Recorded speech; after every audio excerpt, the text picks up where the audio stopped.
Na tela branca ao centro, o título em braille e em letras pretas pisca: Um novo olhar.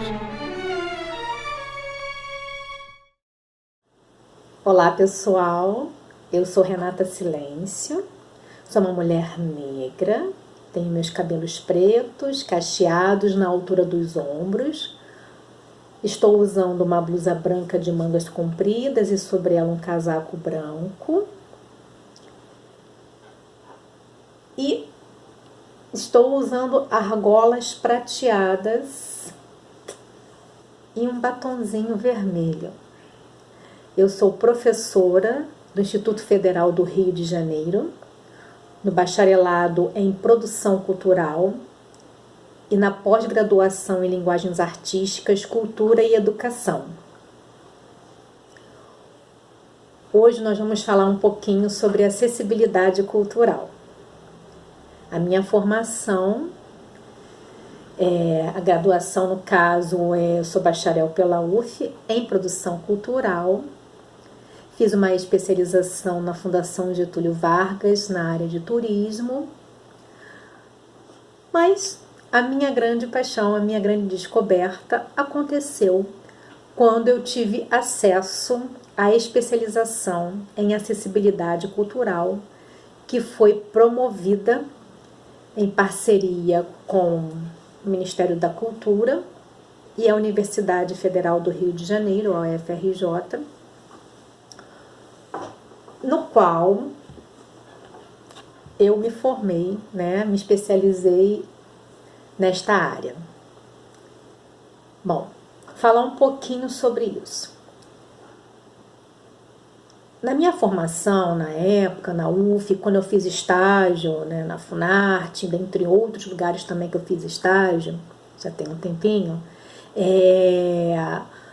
o assunto acessibilidade cultural, propriamente dito, ele não era tratado, apesar de já terem regulamentações, leis, já existe todo um histórico por trás, dessa questão propriamente dita, mas os cursos não tinham essa abordagem, o fazer cultural não tinha essa abordagem, muito menos as leis de incentivo. Enfim, na minha carreira profissional, fui caminhando dentro das óticas, das práticas da produção cultural, e acessibilidade cultural não era um discurso, não era uma prática recorrente dentro do meu universo da produção cultural. Tive a oportunidade de conhecer o curso de acessibilidade em produção cultural, aí pronto, me encantei. E observei o quanto eu era ignorante nesse assunto, o quanto eu era ignorante na questão da diversidade humana, que é algo encantador, e que de fato me movimenta, apesar de na época não ter tido acesso a tantas informações como eu tive na época da faculdade, como eu tive através do curso. Enfim, na época eu trabalhava também na FETEC, no curso técnico em eventos, e a cada aprendizado que eu tinha, eu levava para o técnico de eventos, eu levava para a sala de aula da pós-graduação, da graduação, e eu, muito entusiasmada, fui dialogando com os meus alunos. E nesses diálogos, numa dessas experiências, eu solicitei aos meus alunos do ensino médio para que fizesse uma avaliação de uma das disciplinas, acho que era sobre espaços culturais, alguma coisa assim, eu não lembro o título todo da disciplina, já saí do estado tem um tempo. E, enfim, resumindo, quando vieram os trabalhos, ainda estava fazendo o curso de acessibilidade, aí eu fiquei mais motivada ainda, porque o que mais chamou a atenção desses relatos que eu tenho guardados até hoje, a maioria dos alunos, mas não todos, mas a maioria, vamos dizer assim, 86%, afirmou que ter acesso às informações relativas às pessoas com deficiência, à acessibilidade cultural, despertou neles um olhar de cidadania que não era algo que eles tinham. Então, eles começaram a observar os espaços culturais e viram que eles não eram prontos para receber as pessoas com deficiência, né? Os equipamentos culturais, os produtos culturais, e começaram a questionar essa relação da cidade, essa relação dos produtos culturais com as pessoas, né, com deficiência. Enfim, saber que eu despertei de alguma forma esse interesse, esse olhar, já foi para mim na época muito gratificante. Bom, nesse meio tempo fiquei grávida, eu só consegui me formar na segunda turma do curso e nos foi proposto um trabalho final, né, de curso, e que nós pensássemos algo para direcionar dentro da nossa área de atuação. Assim foi, eu criei, né, para o bacharelado, o curso que eu atuo, a disciplina optativa Acessibilidade Cultural. Confesso que no início eu falei, nossa, como é que vai ser isso e tudo e tal, mas o interesse dos alunos foi muito grande, né? E houve procura nos primeiros momentos, esse fluxo de procura ele vai variando conforme a cada semestre, mas das turmas que já aconteceram, nós conseguimos realizar um projeto, né, que ele teve várias, né, já ocorreram várias edições, e nós montamos uma sala de sensibilização, e nessa sala também houve uma exposição com fotografias, e cada ano que passa a gente está conseguindo tornar essa exposição cada vez mais acessível. Ela já tem legenda em braille, ela já tem o QR Code para que possa fazer ali, né, a audiodescrição da imagem. O que mais toca nesse processo, né, é observar como as pessoas desconhecem todo esse universo da acessibilidade cultural e desconhecem o protagonismo de alguns artistas, né, que são pessoas com deficiência que já estão no mercado, né, grupos maravilhosos que existem no Brasil, que estão atuando dentro da área artística. Então, eu falo para os meus alunos que aluno meu que passa pelo IFRJ não sai sem... eu falo que é a picadinha do mosquito da acessibilidade cultural. Eu procuro capilarizar cada vez mais essa informação, esse assunto para todas as pessoas. Eu acho, assim, o Brasil é bem atrasado nessas questões de acessibilidade, mas, né, vocês que são produtores culturais ou futuros produtores ou pessoas interessadas na área do fazer cultural já devem ter observado que nesses tempos da pandemia algumas lives estão lá com intérprete de Libras. Isso é um recurso de acessibilidade. Por que a gente não pode ter isso todos os dias em toda a programação? Já que existe lei para acessibilidade. E também, né, para os produtos culturais, fiquem atentos às questões das leis de incentivo, que hoje, né, dentro dos seus artigos, está lá a necessidade e a obrigatoriedade de pensar um projeto cultural e executá-lo com a acessibilidade cultural. Caramba, como é que eu vou pensar isso? Primeiro, procurar os profissionais que atuam nessas áreas, intérpretes de Libras, né? Profissionais que pensam os espaços de forma acessível, pensando nessa questão da estrutura universal, né? Da arquitetura que pensa num todo de forma equânime. Entender como é que funciona a audiodescrição,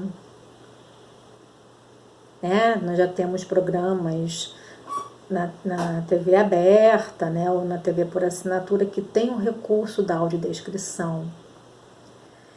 Quando eu falo para vocês pensarem em um projeto cultural com acessibilidade, não é pensar na acessibilidade lá na ponta, assim, lá no final do projeto, não. É pensar a acessibilidade cultural desde o início, desde a elaboração do seu projeto. Depois a estruturação dele, né, para execução se torna um pouco mais fácil quando você já tem pensado lá no início do seu projeto a acessibilidade cultural. Poxa, mas vai deixar o meu projeto mais caro?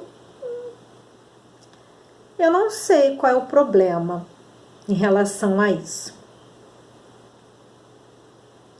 Nós estamos falando aqui de direitos sociais, nós estamos falando aqui de processos, né, que são relativos ao todo, né? Todas as pessoas têm direito de acesso à cultura. E por que eu não posso pensar? O que é caro? Né? Qual é o valor agregado ao seu projeto quando ele consegue estabelecer uma dimensão muito mais ampla com todas as pessoas? Já pararam para pensar nisso? Então, ao estruturar o seu projeto cultural, fiquem atentos a isso.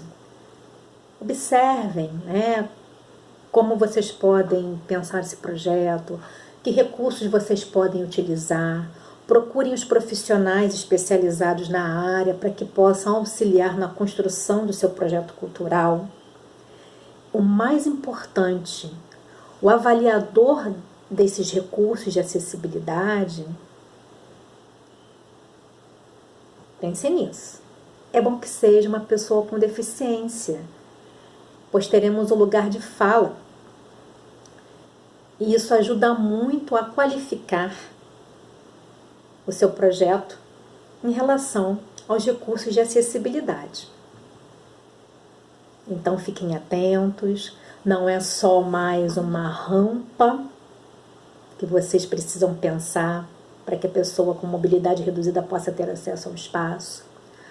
Vocês precisam agregar outras técnicas e tecnologias possíveis para as pessoas com deficiência. O Rock in Rio teve, né, na última edição, ele ofertou para as pessoas surdas um colete que vibra. Olha que coisa interessante, né? Bom, as lives, como eu já falei, né, audiodescrição, em exposições, né, de quadros, vocês podem fazer as réplicas dessas obras em 3D para que elas possam ser táteis. Ou pode pensar na audiodescrição dessas imagens. Pessoal, tem muito recurso interessante. Tem possibilidades de construção de materiais que não são nem tão caras assim. Porém, o mais importante é que vocês não deixem de pensar, de precificar, né? Colocar o valor desses serviços na construção do seu projeto cultural. Eu tenho certeza que ao executar o projeto cultural e vocês observarem a dimensão que ele atingiu, vocês com certeza não vão querer mais parar de produzirem projetos com acessibilidade. Até porque parar de produzir projetos com acessibilidade está muito fora de moda. Por favor, né? Vamos nos atualizar, vamos ser pessoas que pensam e agem para todas as pessoas, sem distinção. Fica a dica, procure informações sobre acessibilidade cultural. Existem vários sites que podem auxiliar vocês. Existem instituições culturais que já têm essa prática. É só começar a procurar que vocês vão encontrar. Que cada vez mais a gente possa ter capilarizado essa informação da acessibilidade cultural. O curso lá do IFRJ, nós já temos isso, e tomara que os outros cursos também possam levar, né, para os futuros produtores de cultura, enfim, esse conhecimento. Muito obrigada e espero que vocês, de fato, mergulhem e pesquisem o universo da acessibilidade cultural.